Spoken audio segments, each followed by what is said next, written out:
9 starts now. That's every day. And I didn't know my brother was going to be next.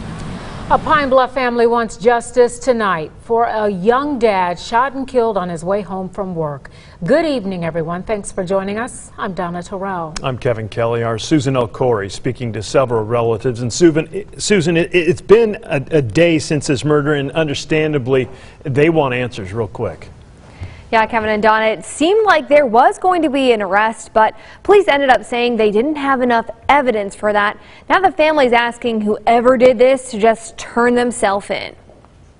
He was changing his life around. Outside a Pine Bluff shop named Unity, And he didn't bother anybody. bullets tore apart a family. His sister called me and told me that he had got shot. Chauncey Wilkins can't say much before crying. The future she imagined with her boyfriend Samario Shaw taken by a murderer. Just know I love you and I forever will. My brother with all his friends. This sister scrolls through pictures of the 22-year-old, many showing a proud dad with his toddler. All he cared about was his daughter. He just wanted to make sure she was okay. She says that's what her brother was trying to do Thursday night. He finished his shift at McDonald's, then stopped on West 14th to run an errand, but never made it inside. He had just got off work. He was just walking to the store. This parking lot is where police found him shot multiple times, and it's also where they thought they found a suspect, but later had to release that person, saying there wasn't enough evidence. Y'all destroyed the family. Without an arrest, family and friends find comfort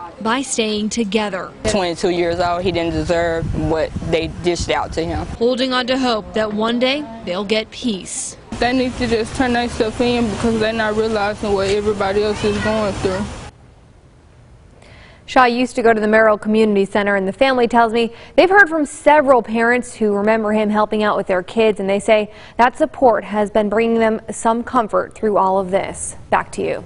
All right, Susan, thanks. A crime alert. Little Rock police make an arrest in connection to the city's 36th homicide of the year.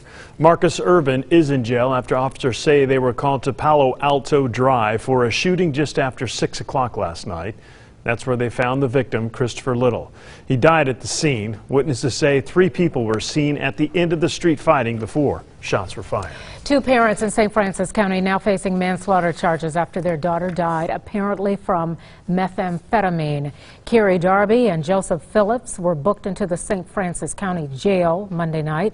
Their 13-month-old Delaney Phillips passed away in July. At the time, her parents told us she died after putting something in her mouth that was in a plastic bag she found on the ground at the park. Charges now indicate that substance was meth. You did not express one time that he was armed. I did not. You didn't say one time that he put you in fear. I did not. An emotional former Dallas police officer takes the stand today in her own defense on trial for the murder of a Harding University graduate. Last year, Amber Geiger says she accidentally entered the wrong apartment and killed 26-year-old Botham Jean, who she thought was an intruder. Nadia Romero takes us inside the courtroom today. There's 2 individuals detained in custody, if you will. A weapon has been recovered that we believe it was the weapon utilized in this fatal shooting.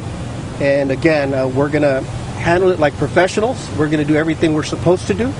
We understand that everybody's afforded due process. I'm so sorry. And, you know, but extremely.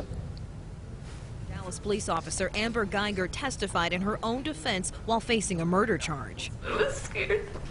Whoever was inside my apartment was going to kill me. Geiger says after work on September 6, 2018, she was tired and confused. The apartment number you lived in was what? 1378. But that night, she went into unlocked apartment 1478, the home of accountant Botham Jean. Geiger says she also thought John was an intruder. There would be a lot of robberies and a lot of break-ins in that area. The prosecution pushed back. You did not express one time that he was armed. I did not. You didn't say one time that he put you in fear. I did not. Botham Jean wasn't an intruder. The prosecution says he was sitting in his own apartment on the couch watching TV and eating ice cream when Geiger shot him. I yelled at him. It's like, let me see your hands, let me see your hands. But tenants in the same apartment building during the shooting say they didn't hear any commands. I heard gunshots. Okay, how many gunshots do you remember? 2. The prosecution argues Geiger's tears are just a show for the jury, and when she had the chance to care for both of John, she did not. Did you properly perform CPR on Mr. John? No, I did not. And you could have, right? I tried to do a little CPR. In Washington, I'm Nadia Romero. If convicted, Amber Geiger faces up to life in prison.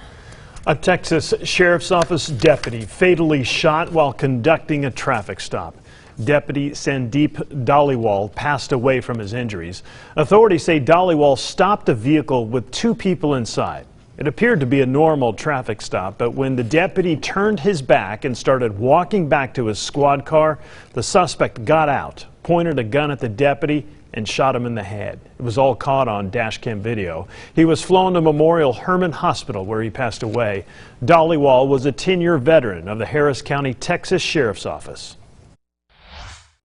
There's 2 individuals detained in custody, if you will. A weapon has been recovered that we believe it was the weapon utilized in this fatal shooting. And again, we're going to handle it like professionals. We're going to do everything we're supposed to do. We understand that everybody's afforded due process, but extremely upset and devastated. Deputy Dhaliwal was the first member of the Sikh community to join the sheriff's office. The fallen deputy recently returned from a volunteer mission in Puerto Rico. He leaves behind a wife and 3 children. A safety alert tonight in East Alabama. Oxford police say an 11-month-old boy has died after being left in a hot car.